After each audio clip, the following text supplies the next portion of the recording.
This unmarried man is society's greatest threat. He's 35, successful, and he walks into a family gathering.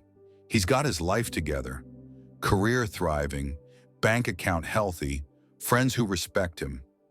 But there's one thing missing, according to everyone around him. When are you getting married? Here's what's interesting. He doesn't get defensive. He doesn't make excuses. He simply says, I don't need to. And that response, it makes people uncomfortable, really uncomfortable. Why does a man who doesn't need marriage scare society so much? Because he's living proof that everything you've been told about what makes a man complete might be wrong. Think about it. From childhood, men are programmed with a simple message. Get married, settle down, find a wife. That's what real men do. But what if that's not actually about your happiness? What if it's about keeping you predictable? The truth is, a married man is a controlled man.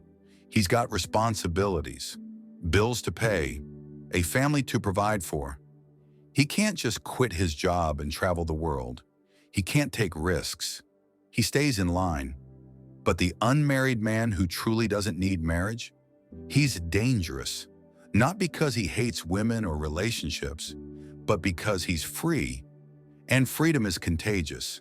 When other men see him thriving without a wife, they start asking dangerous questions.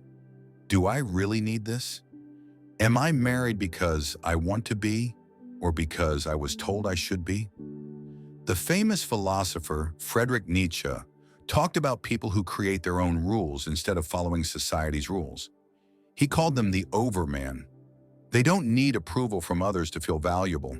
And psychologist Carl Jung discovered that when a man truly knows himself, including his dark side, he becomes complete on his own. He doesn't need someone else to make him whole. This man isn't anti-marriage, he's pro-choice. Not the fake choice between marry or be a failure, but the genuine choice between marry because I want to, stay single because I'm already complete. That choice terrifies a world built on your neediness. Are you ready to discover why? Then stick around until the end of this video, because by the time we're done, you won't just think differently about marriage, you'll feel different about it.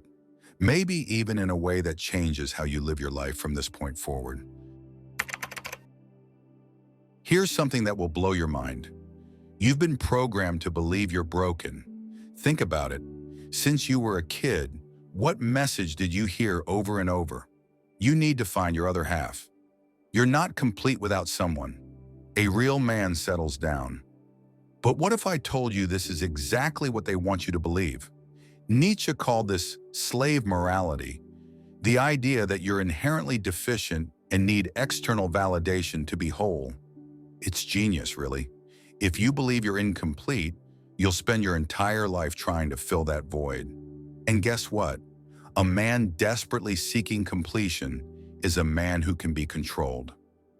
The hidden truth is, there's a part of your psyche that Jung called the anima, your inner feminine energy.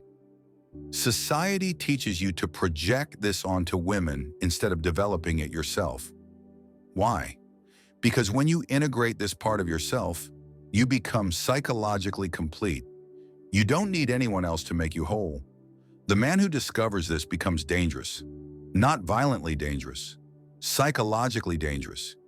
He can't be shamed into marriage, guilted into settling down, manipulated through his loneliness. Watch what happens when you tell people you don't need marriage to be complete. They get angry. They get defensive. They start listing all the reasons you're wrong. But here's what's happening. You're threatening their entire worldview. If you can be complete without marriage, what does that say about their choices? The truth is, when you stop seeking external validation and start building internal strength, you transform from someone who needs relationships to someone who chooses them. And choice? That's what they're really afraid of. Because a man who chooses from strength can also choose to walk away. And that terrifies a system built on keeping you dependent. Want to know a secret that will make you angry?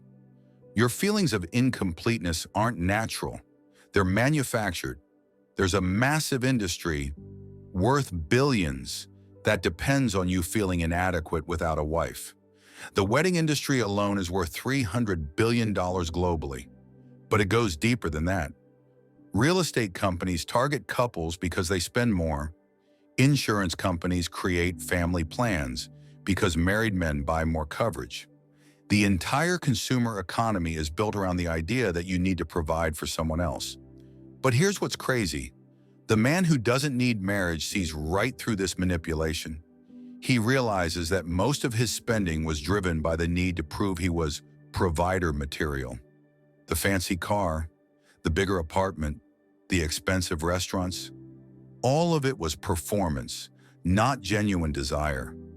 Nietzsche talked about the will to power, but not power over others, power over yourself. When you redirect that energy from impressing others to developing yourself, something incredible happens. You stop consuming out of insecurity and start living from authenticity. Think about the last time you made a major purchase. Was it because you genuinely wanted it? Or because you thought it would make you more attractive to potential partners? The man who has integrated his psychology, what Jung called individuation, makes decisions based on his actual values, not manufactured needs. And this terrifies the economic system, because if men stop buying things to impress women, upgrading their lifestyles to seem like good providers, consuming to fill the void of incompleteness, the entire economy would have to reorganize around what people actually want instead of what they think they need. That's why they keep telling you you're incomplete. Your insecurity is their profit margin. Here's something nobody talks about. You have a dark side, and society is terrified of what happens when you embrace it. Jung called it the shadow, all the parts of yourself you've been taught to hide.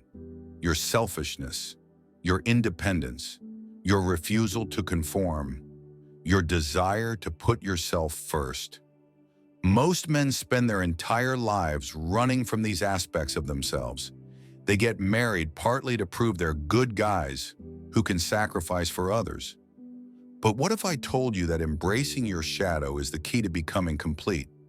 The man who doesn't need marriage has done something most men never do. He's faced his dark side, honestly. He's acknowledged that yes, he can be selfish. Yes, he values his independence. Yes, he's not always willing to sacrifice for others. And instead of being ashamed of these qualities, he's integrated them. Here's what's wild. When you stop running from your shadow, you stop needing external validation. You're no longer performing goodness to prove you're worthy of love. You're just complete. There's another piece to this puzzle. Jung talked about the anima, the feminine energy within every man. Most guys project this onto women, thinking, she completes me. But when you integrate your anima yourself, you become psychologically whole. You don't need a woman to access your emotional side, your intuition, your capacity for nurturing. You've developed these qualities within yourself. This is what Nietzsche meant by amor fati, love of fate. You accept your complete nature, including the parts society told you were wrong. And when you do this, something incredible happens. You become immune to manipulation. Society can't shame you into marriage because you're not ashamed of being single. They can't guilt you into providing because you're not guilty about prioritizing yourself. You've become psychologically free, and that freedom, it's contagious. Other men see you and start asking, wait, I can be complete on my own? Picture two types of men: the tamed man, structured, predictable, safe, has a mortgage, a wife, a 5-year plan. What Nietzsche called Apollonian, representing order and control. The wild man, unpredictable, creative, free, can change cities on a whim, pivot careers, takes risks. Dionysian, representing chaos and authentic expression. Guess which one society prefers? Here's the thing. Marriage is designed to turn Dionysian men into Apollonian ones. It channels your wild energy into socially acceptable forms. Your creativity gets funneled into providing. Your independence gets transformed into responsibility. But what happens to the man who refuses this transformation? He keeps his edge. He stays dangerous, not violently dangerous, but unpredictably free. Think about it. Can you quit your job tomorrow and travel the world? Can you pivot your entire life without considering someone else's needs? Can you access your creative chaos whenever you want? If you're married, probably not. And that's exactly the point. The unmarried man who has achieved what Jung called individuation has done something remarkable. He's integrated both sides of himself. He can be structured when necessary and wild when beneficial, responsible when needed and rebellious when required, a gentleman at dinner and a warrior in business, nurturing with friends and ruthless with enemies. He's not trapped in either extreme. Society fears this integration because it can't predict or control it. The married man often loses access to his Dionysian nature. He becomes purely Apollonian, safe, predictable, controlled. But the integrated bachelors? He's retained his wildness while developing his wisdom. This flexibility makes him incredibly powerful. And power that can't be controlled is power that threatens the system. Here's a question that will change everything. Who decided that marriage was necessary for a complete life? Think about it. Really think about it. When you trace back the rules about what makes a successful man, where do they come from? Your parents, society, religion, the media? But what if those rules are just opinions? Nietzsche talked about the Übermensch, not a superior being, but a person who creates their own values instead of inheriting them. The man who doesn't need marriage is living proof that this is possible. He's not rejecting marriage because it's wrong. He's rejecting the idea that it's mandatory. See the difference? Most men evaluate marriage like this. I should get married because that's what successful men do. But the value-creating man asks, does marriage serve my authentic development and desires? Same decision, completely different framework. And this is what terrifies people. Because if you can create your own values around marriage, what other social rules are actually just suggestions? Jung's individuation process is about becoming who you truly are, not who society says you should be. When you complete this process, you can evaluate every life choice, including marriage, based on your authentic self. Rather than social programming, imagine if every man started asking, would I choose this marriage if I had to live it forever? That's Nietzsche's eternal recurrence test. Make choices as if you'll repeat them infinitely. How many marriages would survive that test? The man who doesn't need marriage has already passed it. He's looked at his life honestly and decided, I'd rather be alone than settle for less than a genuine connection. This isn't about being anti-marriage. It's about being pro-choice. When you see a man who has created his own values, lives by his own standards, measures success by his own metrics, you're witnessing something rare, authentic human freedom. And that freedom is so powerful, so attractive, so inspiring that it makes others question their own choices. That's why he's dangerous. He's not destroying society. He's showing that alternative ways of living are possible. Quick question. How much of your daily life is performance? Jung distinguished between the persona, the mask you wear in public, your authentic self. Most men spend so much time performing masculinity that they forget what they actually want.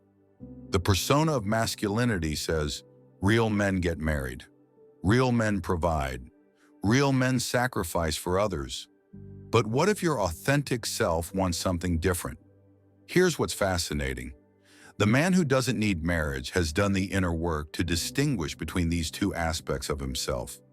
He's asked the hard question, am I living my life or society's script? Most men marry to fulfill the persona. They think, this is what I'm supposed to do. But they never ask, is this what I actually want? The individuated man has navigated what Jung called the dark night of the soul, periods of isolation and self-examination that most people avoid through constant activity, endless relationships, perpetual distraction. And through that darkness, he discovered something incredible. He can be complete without external validation. Think about this. When was the last time you made a major life decision based purely on what you wanted, not what others expected? The authentic man lives from his true desires, not manufactured needs.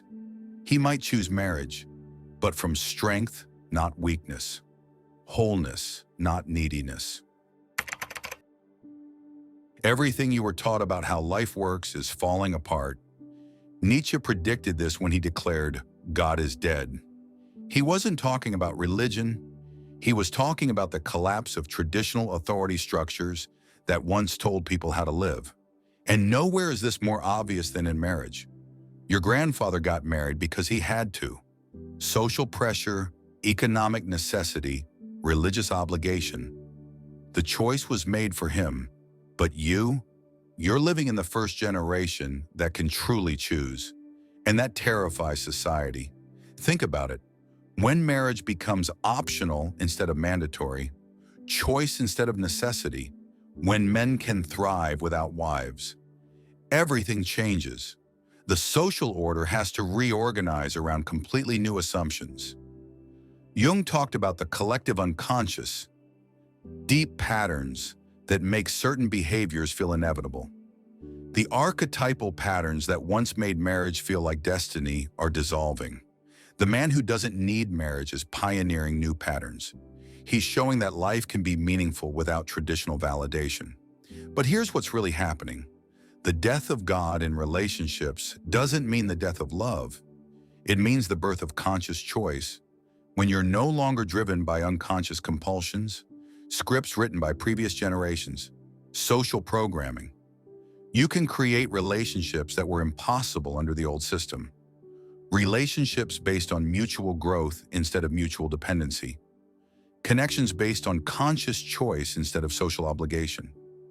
Partnerships that enhance your life instead of completing it. The unmarried man who has achieved this consciousness is a prophet of new possibilities. He's not destroying the old world. He's revealing what the new world could look like. And that vision, it's so attractive that it makes others question everything they thought they knew about relationships. Here's something that will change how you see yourself. Real power isn't about controlling others. It's about mastering yourself. Nietzsche's will to power has been completely misunderstood. It's not about domination.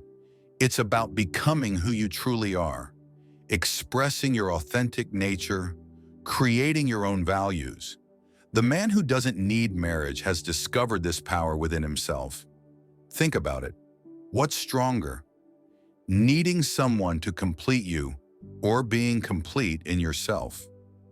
Seeking validation from others or generating your own sense of worth? Most men try to find power through external achievement. Better job, more money, attractive wife. But this is borrowed power. It depends on things outside your control. The individuated man has found a different kind of power, the power of self-mastery. He's faced the Jungian shadow, all the parts of himself society told him to hide, his selfishness, his independence, his refusal to conform. Instead of being ashamed of these qualities, he's integrated them. This integration creates genuine strength, not the compensatory strength of men trying to prove themselves, but the quiet confidence of someone who knows himself completely. And here's what's incredible. When you achieve the self-mastery, you can choose relationships from abundance instead of scarcity. Wholeness instead of neediness. You're not desperately seeking someone to complete you. You're whole enough to share your life with someone who enhances it. What does it mean to be a man? The old definitions are collapsing, and society hasn't provided replacements. This creates what psychologists call an identity crisis, men who don't know what they're supposed to be. But here's what's incredible. The man who doesn't need marriage has solved this crisis. He's discovered that masculinity isn't about your relationships to others. It's about your relationship to yourself. Traditional masculinity defined men through external roles. But what happens when you don't want those roles? What happens when you don't need to be a provider to feel valuable, a protector to feel strong? You discover something revolutionary. Your deepest identity exists independently of social position. Nietzsche called this becoming who you are, discarding inherited identities to discover your authentic nature. Jung called it individuation, integrating all aspects of yourself into a coherent whole. The man who completes this process doesn't need social approval to feel valuable. He defines masculinity by internal qualities: strength of character, creative expression, consciousness, authenticity, self-mastery. And here's what's threatening about this. When men realize they can be complete without traditional achievements, they become immune to manipulation tactics based on insecurity.